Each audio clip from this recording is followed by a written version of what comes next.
friends welcome to निस्मास garden இங்கே பார்த்தீங்களா இது என்ன செடி திப்பிலி இது என்ன திப்பிலி செடிங்க இங்கே பாருங்கள் கீழே இருந்து எவ்வளோ பிரான்ச் விட்டுருக்குங்க இந்த கொடி மாதிரி அப்படியே போகுது இந்த கொடி இருக்கிற இடத்துல புதுசாக ஒரு செடி வளருது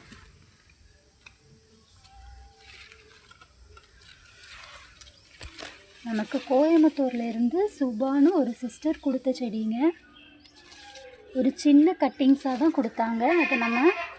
தரையில் வச்சதுக்கப்புறம் இந்த அளவுக்கு வளர்ந்துருக்கு இதுதான் அந்த பழைய செடி அந்த ஒரு செடி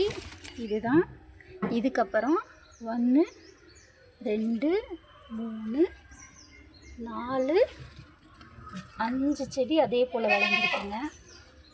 எவ்வளோ அழகாக வளர்ந்துருக்கு பாருங்கள் திப்பிலி பிளான்ட் இதுவும் சளிக்கு நல்லதுன்னு சொல்கிறாங்க பார்க்குறதுக்கு வெத்தலையோட அந்த இலை மாதிரியே இருக்குங்க என்ன வெத்தலையை போலவே தான் இருக்குது ஆனால் இது வந்து திப்பிலி பிளான்ட் தேங்க்யூ